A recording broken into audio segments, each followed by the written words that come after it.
Hello students, in previous classes we have discussed about the freely falling body, okay, and in which we have taken some equations, that is V equal to U plus AT, and on the place of A we use G when any body is falling from top to downward.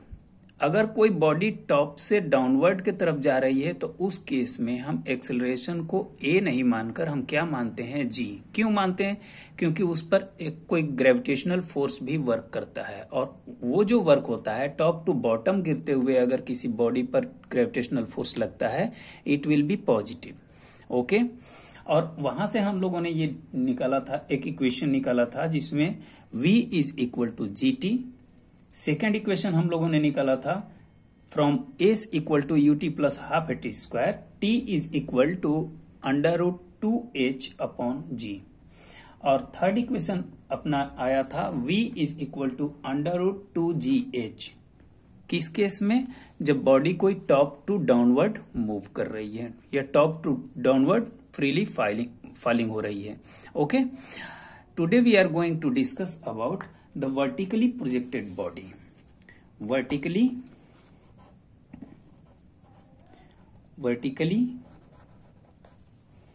projected body.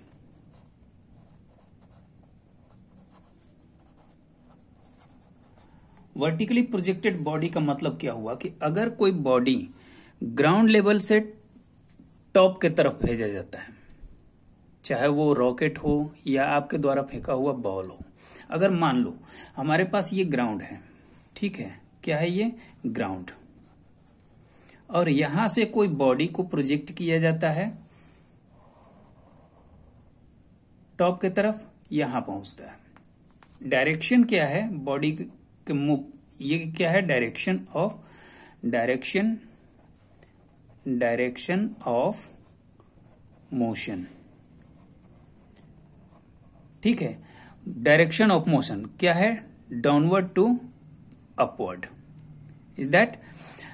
तो इस case में जब आप जिस force से यहां से किसी बॉडी को ऊपर भेजते हो तो एक फोर्स वर्क करता है टॉप टू बॉटम, टॉप से बॉटम की तरफ। ये कौन सा फोर्स होता है? फोर्स ऑफ ग्रेविटेशन, या इसको हम कहते हैं ग्रेविटेशनल फोर्स।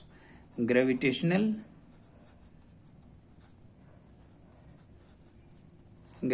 फोर्स, ठीक है। तो ग्रेविटेशनल फोर्स क्या होता है? Gravitational force the force which acts on any body to attract the body towards the earth. Earth के तरफ अगर कोई फोर्स किसी बॉडी पर वर्क कर रहा है, अपने तरफ खींचने की टेंडेंसी रख रहा है, तो उस वर्क को हम क्या कहते हैं? उस फोर्स को हम क्या कहते हैं? Gravitational force, is that. चलो, तो यहां से क्या होता है कि यहां आप देखोगे कि ये जो फोर्स वर्क कर रहा है, ग्रेविटेशनल फोर्स, वो डायरेक्शन ऑफ मोशन का अपोजिट होता है। मीन्स ग्रेविटेशनल फोर्स, या हम लिखेंगे कि in case of vertically projected body,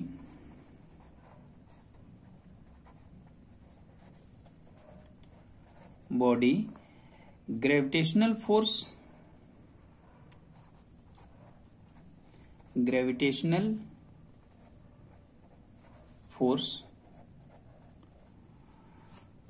works in opposite direction,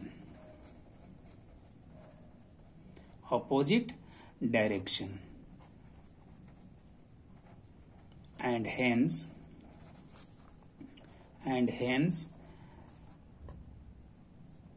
the value of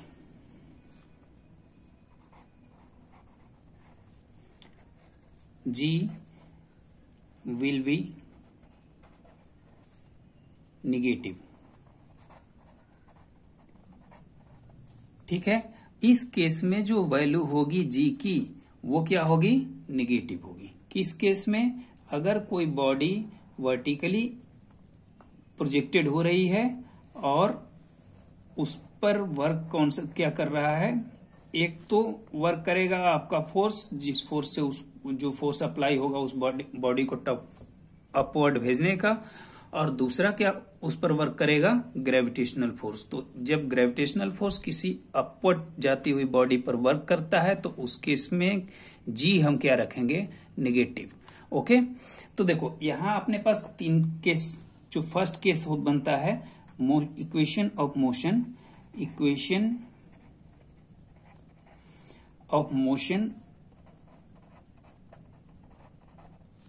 of motion first case में क्या था, v is equal to u plus at, ये था इक्वेशन ऑफ मोशन कहता है v is equal to u plus at। In this case v is equal to 0, क्यों, on highest position of the body, highest position of the body. किसी body का जो highest position होगा, जब यहां से ये बॉडी यहां तक पहुंच गई, मीन्स हाईएस्ट पोजीशन, अब इसके बाद ये ऊपर नहीं जा सकती, अब यहां से ये गिरना शुरू होगी, तो इस केस पर v क्या हो जाएगा, फाइनल वेलोसिटी। फाइनल वेलोसिटी होगा यहां फाइनल वेलोसिटी, तो final velocity v is equal to क्या हो जाएगा, 0। अब v इक्वल टू 0 अगर हम रखते हैं, if we put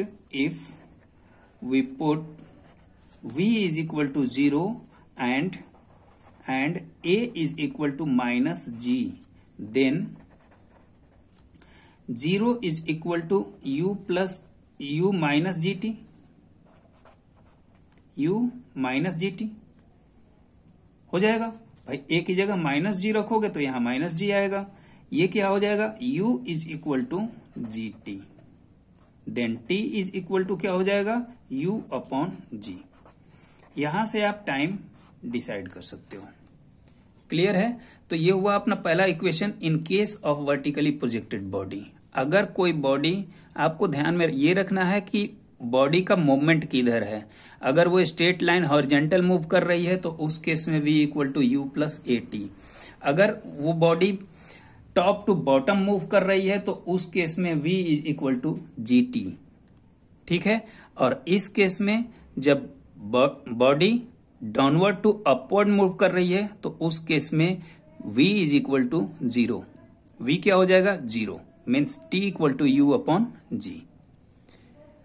क्लियर है, ये बातें आपको आपके दिमाग में होनी चाहिए कि कब कौन सा फॉर्मूला हमें यूज करना है। अगर ये आपको आ गया तो आप आसानी से न्यूमेरिकल्स को पिक कर सकते हो। Okay, let's see in our second equation of motion. Second equation of motion क्या कहता है कि s equal to ut plus half A T square. ये कब यूज होता है, in case of horizontal moving. Horizontal moving का मतलब अगर स्ट्रेट पाथ पर ऐसे मूव कर रही है, हॉरिजॉन्टल मूव कर रही है, किसी रोड पर कोई ऑब्जेक्ट मूव कर रहा है, उस केस में। ठीक है, अगर वो केस अपोजिट हो जाए, means top to bottom freely fall हो रही हो, तो उस केस में हम क्या निकालेंगे, s is equal to half G T square. क्यों, क्योंकि उस केस में u क्या हो जाएगा, 0। इनिशियल वेलोसिटी क्या हो जाएगा, 0। तो इनिशियल वेलोसिटी अगर 0 हो जाएगा, a equal to plus G, then we get s equal to half G T square. याद रखिएगा कि वो केस जब टॉप टू बॉटम कोई बॉडी मूव कर रही है, उस केस में s is equal to half G T square. Okay, but in case of vertically projected s equal to U T plus half A T square. यहां पर हम लिखेंगे कि in case of vertically projected we use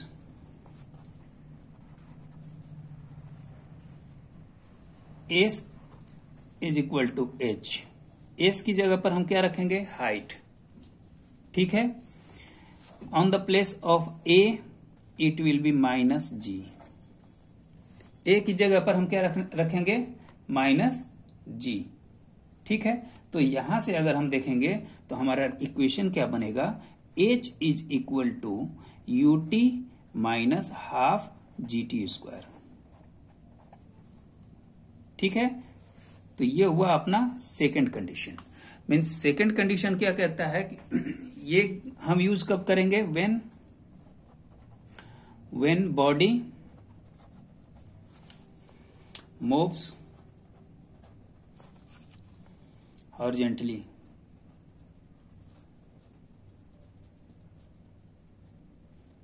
ठीक है, और ये हम कब यूज करेंगे, व्हेन बॉडी is projected,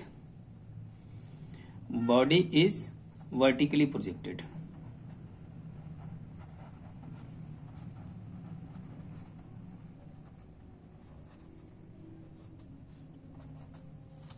ठीक है, ये केस आपको याद होना चाहिए, किस केस में हमें कौन सा फॉर्मूला यूज करना है। अपना थर्ड जो पॉइंट होता है, थर्ड इक्वेशन कहता है कि V square is equal to U square plus 2AS। Okay, तो देखो ये हम फिर सेम कंडीशन होगा, ये फॉर्मूला कब यूज करेंगे, when body move horizontally.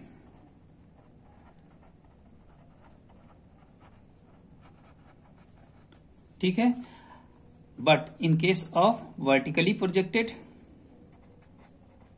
In case of vertically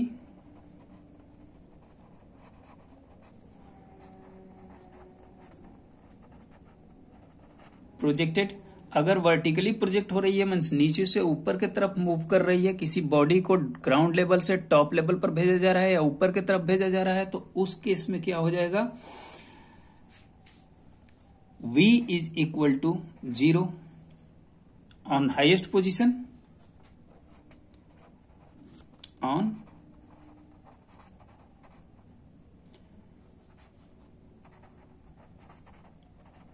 highest position. ठीक है, और एस को हम क्या इंडिकेट करते हैं, H।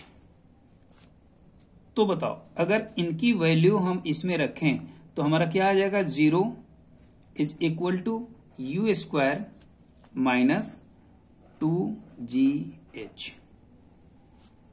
क्यों, क्योंकि A is equal to minus G।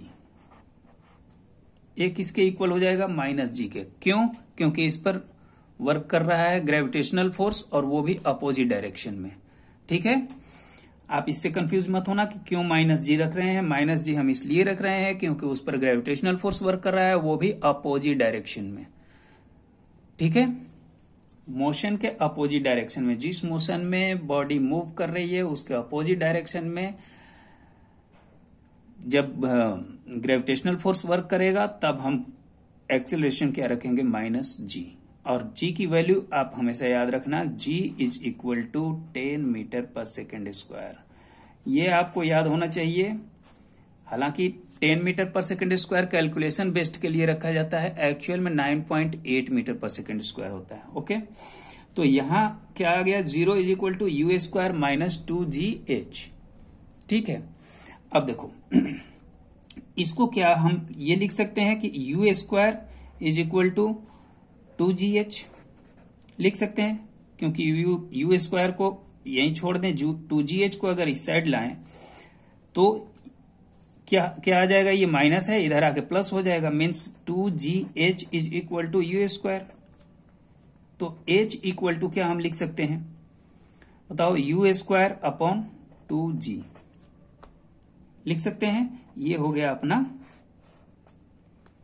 एक इक्वेशन।